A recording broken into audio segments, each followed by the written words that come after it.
दोनों बहनों को यहीं रहना है। लेकिन माँ जी, एक कमरे में हम दोनों एक साथ कैसे रह सकती हैं? अब मेरा मतलब है कि हमारा कमरा तो अलग अलग होना चाहिए ना। हाँ माँ जी, ऊपर से इसमें बेड भी एक ही है। तो इसमें दिक्कत क्या है?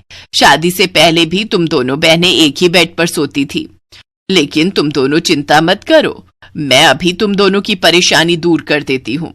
फिर कमला एक बड़ा सा पर्दा लेकर आती है और डबल बेड के बीचों बीच लगा देती है। फिर एक ही बिस्तर पर एक तरफ मोहित और रंजना और दूसरी तरफ सुरभि और कुणाल लेट जाते हैं। क्या हुआ सुरभि डार्लिंग, तुम्हारा मुंह क्यों बना हुआ है? अरे आज तो हमारा खुश होने का दिन है। एक कमरे में ऊपर से एक ही बेड पर दो दो कपल सुहागरात मनाएंगे। बताओ, ये भी कोई बात हुई? अपनी फर्स्ट नाइट को लेकर क्या क्या सपने देखे थे मैंने। जहाँ एक बेड पर सुरभि और कुणाल में नोकझोंक चल रही थी, वहीं दूसरी तरफ रंजना और मोहित का भी यही हाल था। अब रंजना डार्लिंग, तुम तो इस शादी के जोड़े में क्या कहर ढा रही हो। अब बिल्कुल अप्सरा लग रही हो। लेकिन तुम मुझे जहर लग रहे हो। बताओ भला, एक बेड पर दो बहनों की सुहागरात? मुझे नहीं लगता आज से पहले इतिहास में कभी ऐसा हुआ होगा। तुम्हारी माँ को भी ना सचमुच समझ नहीं है। छोड़ो ना ये सब, अब चलो टाइम वेस्ट मत करो। फिर दोनों भाई अपनी अपनी सुहागरात मनाने की तैयारी करते हैं। तभी सुरभि को उसके लहंगे में लगी सेफ्टी पिन चुभ जाती है और वो जोर से चिल्लाती है, आ आ। अरे मेरी माँ, क्यों चिल्ला रही हो? अभी तो मैंने मैच शुरू भी नहीं किया। तभी दोनों की आवाज सुनकर रंजना अपने पति से कहती है, देखो जी, सुरभि और कुणाल ने बैट बॉलिंग शुरू भी कर दी। रंजना डार्लिंग, तुम परेशान मत हो, छक्का तो पहले मैं ही मारूंगा। वो दोनों बातें कर ही रहे होते हैं कि तभी पर्दा नीचे गिर जाता है और वो दोनों शर्म के मारे पानी पानी हो जाते हैं। फिर दोनों ही कपल बिना सुहागरात मनाए नाराज होकर सो जाते हैं।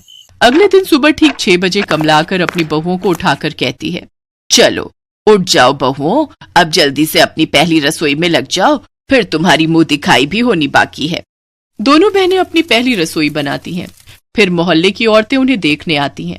अरे वाह कमला, तेरी दोनों ही बहुएं चांद का टुकड़ा हैं।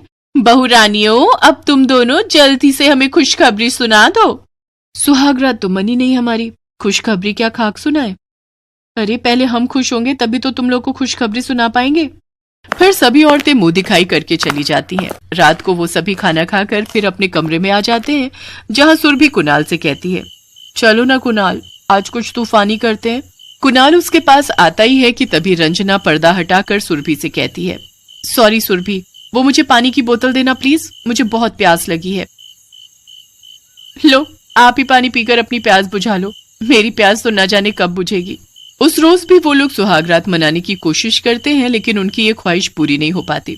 फिर रंजना को एक आइडिया आता है। देखो, मेरे पास एक आइडिया है। मैं और मोहित बाहर आंगन में जाकर बैठ जाते हैं, तब तक आप दोनों अपनी सुहागरात मना लीजिए। फिर आप दोनों आंगन में बैठ जाना, तब हम अपनी सुहागरात मना लेंगे। इस तरह हम दोनों की सुहागरात मन जाएगी।